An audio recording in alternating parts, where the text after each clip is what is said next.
యేసు రక్తమే జయం పరిచర్య ప్రియ రక్షకుడైన యేసుక్రీస్తు నామమున ఈ ఉదయకాలమున మీ అందరికీ శుభములు కలుగునుగాక. ఈ కడవరి మందిరం యొక్క మహిమ మునుపటి మందిరం యొక్క మహిమను మించునని సైన్యములకు అధిపతియగు యెహోవా సెలవిచ్చుచున్నాడు. ఈ స్థలమందు నేను సమాధానం నిలుపు అనుగ్రహించేదను, ఇదే సైన్యములకు అధిపతియగు యెహోవా వాక్కు అని సాక్షాత్ దేవుడే సెలవిస్తున్నారు.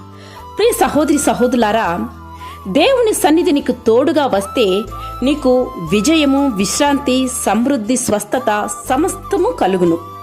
కనుక మోషే వలె నీవు కూడా దేవుని సన్నిధికి కోరుకునుము.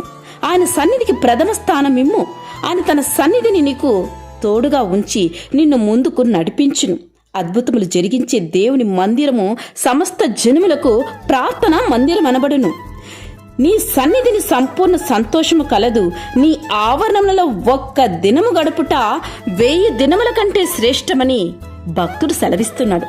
అటువంటి శ్రేష్టత కలిగిన వ్యక్తివి నీవున్నట్లయితే, అంటే ఆలయములో నీవును పరిచర్య చేస్తున్న వ్యక్తివైతే, నా ప్రియ సహోదరి సహోదరులారా, ఈనాడు అనేక సంఘాల్లో మనం చూస్తున్నట్లయితే సంఘంలో నాకు ఒక ప్రధాన పాత్ర కావాలని కోరుకుంటున్నారు.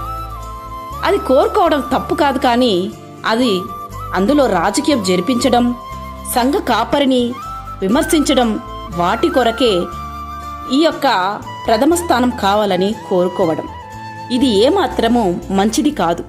దేవుడు నీకు అటువంటి స్థానం ఇచ్చినట్లయితే దేవుని కొరకు నీవు వాడబడాలి.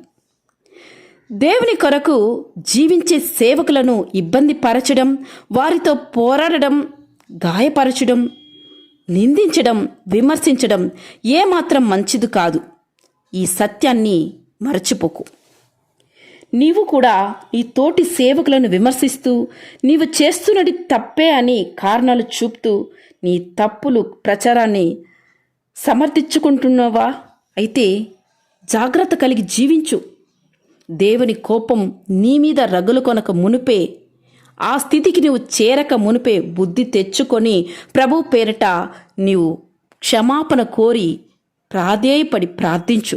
ఇట్టి స్థితిలో నీవున్నావేమో ఒకసారి నిన్ను నీవు పరిశీలించుకో. అనగా విమర్శించే వానికి ఎదుట వ్యక్తి ఎటువంటి వాడో, ఎంత గొప్ప సేవకుడు, ఎంత సేవ చేస్తున్నాడో అవసరం లేదు. వానికి కావాల్సిందల్లా పనికి మాలిన కారణాలు చెప్తూ తప్పుడు ప్రచారం చేయడమే. అట్టి వానిగా నీవు ఉండవద్దు. అట్టి వానికి సహకరించే అట్టువానికి వస్తున్న శాపాన్ని నీవు పొందుకోవద్దు. దేవుని ఉగ్రతను కొని తెచ్చుకోవద్దని పరిశుద్ధాత్మ దేవుడు ఈరోజు నీతో మాట్లాడుతున్నాడు. ఈరోజు నీ మనస్సాక్షి ఎట్టి స్థితిలో ఉన్నది? ఒకవేళ నీవు ఎన్ని పాపములు చేసినప్పటికీ నీ మనస్సాక్షి నిన్ను గద్దించకపోతే, ఆత్మీయంగా నీవు చనిపోయిన స్థితిలో ఉన్నట్లే ఆ మనస్సాక్షిని మళ్ళీ నీవు పునరుద్ధరించుకోవాలి. నా మనస్సాక్షి నిర్దోషమైనదిగా ఉండునట్లు అభ్యాసము చేసుకొనుచున్నానని నీవును వాక్యానుసారంగా నిన్ను నీవు మార్చుకోవాలి. లేకపోతే దేవుని కోపాగ్నికి నీవు తప్పక కారకుడవుతావు.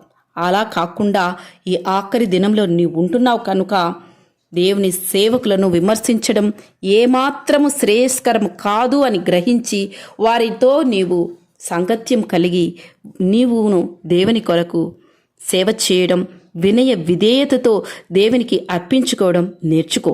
దేవుని యొక్క సమాధానాన్ని పొందుకొందువు. దేవుని యొక్క ఆశీర్వాదాన్ని, దీవెనను పొందుకొందువు. ఆమేన్. యేసు రక్తమే జయం పరిచర్యలో మీ సహోదరి. God bless you.